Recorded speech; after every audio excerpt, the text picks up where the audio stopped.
এবার কোচবিহারে হোটেলের দরজা বন্ধ বাংলাদেশিদের জন্য। আবারও জানাবো, এবার কোচবিহারে হোটেলের দরজা বন্ধ হলো বাংলাদেশিদের জন্য। শিলিগুড়ি ও মালদার পর কিন্তু এবার কোচবিহার ভারত বিরোধী কার্যকলাপের জন্য অনির্দিষ্টকালের জন্য বাংলাদেশিদের আর হোটেল ভাড়া দেবেন না বলে জানিয়েছেন হোটেল ওনার্স অ্যাসোসিয়েশনের সদস্যরা। বাংলাদেশে বছর খানেক ধরে চূড়ান্ত অরাজকতা চলছে। ছাত্র থেকে শুরু করে রাজনৈতিক নেতারা ভারতের বিরুদ্ধে উস্কানিমূলক বার্তা দিচ্ছে, পাশাপাশি ভারতের একটা অংশ দখল করে নেওয়ার মতো হুমকিও কিন্তু তারা দিয়ে চলছে। আর এর আগেই বাংলাদেশিদের জন্য ভারতীয় ভিসা বন্ধ করেছে ভারত সরকার। সীমান্তে বাড়ানো হয়েছে প্রহরা। এর পাশাপাশি পশ্চিমবঙ্গের বিভিন্ন জায়গায় আন্দোলনের বাংলাদেশের সরকারের বিরুদ্ধে আন্দোলনের ছবিও কিন্তু দেখা গেছে। আর বাংলাদেশের এই বর্তমান অরাজকতার প্রতিবাদেই হোটেল মালিকদের কিন্তু এমন সিদ্ধান্ত বলে জানা গেছে। দেখাচ্ছে কিন্তু এই মুহূর্তে যে ছবি, যে বাংলাদেশিদের জন্য কিন্তু একেবারে হোটেলের দরজা বন্ধ হয়েছে।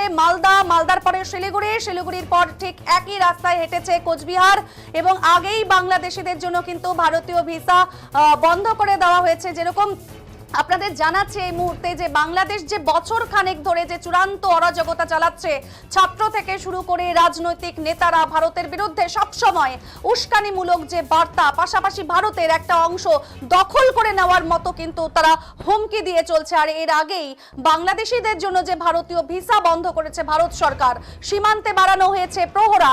এর পাশাপাশি পশ্চিমবঙ্গের বিভিন্ন জায়গায় কিন্তু আমরা দেখছি যে সেই আন্দোলন, দীপু দাসের যে ঘটনা, নৃশংস পৈশাচিক উল্লাসে মেতেছে যে বাংলাদেশিরা, ঠিক সেই জায়গা থেকে দাঁড়িয়ে বাংলাদেশের সরকারের বিরুদ্ধে আন্দোলনের ছবিও কিন্তু দেখা গেছে।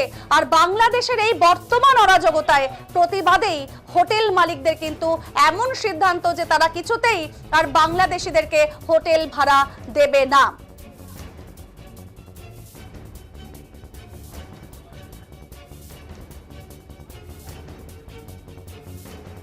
কোচবিহার হোটেল ওনার্স অ্যাসোসিয়েশনের সভাপতি ভূষণ সিং এ বিষয়ে জানিয়েছেন, মালদা, ঝাড়গ্রাম, শিলিগুড়ি, রায়গঞ্জে এটা আগেই হয়েছে, এবার কোচবিহারেও তাই করা হলো। এতে কোনো রাজনৈতিক বিষয় নেই, এটা তাদের federation of West Bengal hotel অ্যাসোসিয়েশনের ডিসিশন বলে কিন্তু জানিয়েছেন ভূষণ সিং। ঠিক কি জানালেন ভূষণ সিং, শুনে নেব।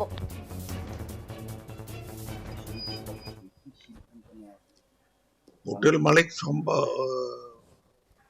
যে আমাদের অ্যাসোসিয়েশন আছে, তো সেটা হচ্ছে আমাদের মালদা, শিলিগুড়ি, জলপাইগুড়ি, রায়গঞ্জ একসাথে আমরা একটা অ্যাসোসিয়েশন। কিন্তু কুচবিহারটা হচ্ছে Cooch Behar hotel owners association, Siliguri hotel association, Malda hotel association. কিন্তু আমাদের একটা এফডিআই একটা নাম দিয়ে একটা আমাদের ফেডারেশন, আমরা টোটাল হোটেলের সাথে জড়িত, নর্থ বেঙ্গল হোটেল। এটা মালদা করেছে, কালকে আজকে আলিপুর করবে, শিলিগুড়ি করেছে। এই জন্য আমাদের কাছে মানে অ্যাসোসিয়েশনগত একটা বার্তা আসছে যে কুচবিহারও যাতে কোনো বাংলাদেশিদের হোটেলে না রাখা। সেই জন্য আমরা কালকে প্রেস মিট করছিলাম। আমরা বাংলাদেশিদের আপাতত কোনো হোটেলে আমরা মানে থাকার জায়গা দিব না, এরকম একটা ডিসিশন হচ্ছে। আমরা কালকে হোটেলে অনেকেই ছিলাম।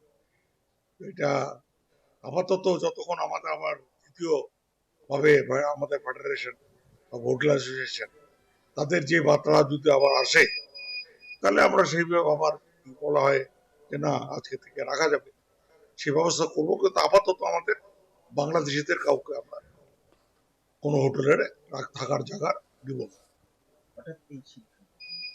এটা আমাদের ফেডারেশন, এটা কিন্তু পার্টি পলিটিক্স, বাংলাদেশ ইন্ডিয়ার যুদ্ধের ব্যাপার। আমাদের অ্যাসোসিয়েশন থেকে এটা বাদ। যেমন যারা সাংবাদিক, তাদের একটা অ্যাসোসিয়েশন, তারাও যদি নিজেরা কোনো একটা ডিসিশন নেয়, সাংবাদিক সবাইকে মানতে হবে। সবকিছুর ক্লাবের যে পরিস্থিতি, ক্লাবের একটা ডিসিশন হলে সবাই ক্লাব সদস্যদের মানতে হবে। সেরকম আমাদের ফেডারেশন অফ হোটেল অ্যাসোসিয়েশন, সেটা আমরা মালদা থেকে একদম কুচবিহার পর্যন্ত একসাথে চলবে। তারা যদি একটা ডাইরেকশন দেয়, তাহলে আমাদের সেটা মানতে হবে। সম্প্রতি বাংলাদেশ নেতাদের মূলত কি সেটাকে সামনে রেখে এই সিদ্ধান্ত? না, আমাদের সেরকম নেই, সেটা ভারত সরকার দেখবে। আমাদের সেই অত বড় জায়গায় যেতে পারেনি, ভারত সরকারের ব্যাপার, ভারত সরকার চিন্তা ভাবনা করবে। কিন্তু আমাদের আপাতত এই যে নির্দিষ্ট একটা আমাদের বলা হয়েছে নির্দিষ্টভাবে যে আমরা সবাই হোটেল ওনার অ্যাসোসিয়েশন একটা এই সিদ্ধান্তে এসেছি যে আমরা কোনো বাংলাদেশিতে হোটেল রাখবো, কেননা ভিসাও বন্ধ, তারপরে কে কিভাবে আসে কোথায় আসে, আমাদের হোটেলও একটা অশান্তি হতে পারে কোনো সময়, কিন্তু কিছু পারে, যার জন্য এই ডিসিশন।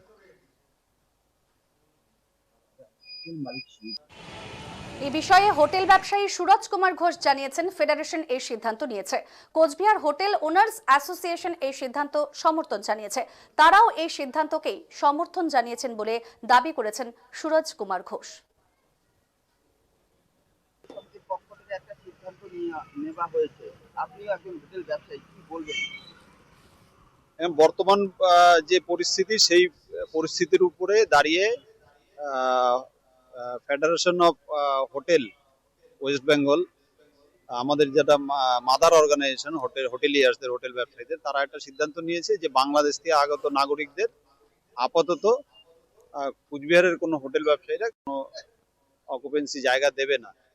সেই সিদ্ধান্তে কুচবিহার শহরের বা জেলার যে সমস্ত হোটেলরা আছে তারা সবাই সমর্থন জানিয়েছে, এবং কুচবিহার হোটেল ওনার্স অ্যাসোসিয়েশনও সমর্থন জানিয়েছে। আমি যেহেতু একজন হোটেল ব্যবসায়ী এবং কুচবিহার হোটেল ওনার্স অ্যাসোসিয়েশনের অন্তর্ভুক্ত, সাধারণভাবে আমিও এই থেকে সিদ্ধান্তকে সমর্থন জানাই। এই সিদ্ধান্তে ব্যবসায়ীদের উপর কোনো প্রভাব পড়বে না বলেও দাবি ব্যবসায়ী সমিতির সভাপতি মতিলাল জৈন। তিনি জানিয়েছেন তারাও বাংলাদেশের বর্তমান অবস্থার বিরোধী। হোটেল ব্যবসায়ীরা যে সিদ্ধান্ত নিয়েছে তা তিনি সঠিক বলেই মনে করেছেন, জানিয়েছেন মতিলাল জৈন। হোটেলে বাংলাদেশিদের প্রবেশ নিষিদ্ধ করা হলো, তাদের দাবি বাংলাদেশ থেকে যেরকম কথাবার্তা চলছে ভারত বিরোধী, সেই কি বলবেন, এতে জেলার ব্যবসায় কি প্রভাব পড়তে পারে?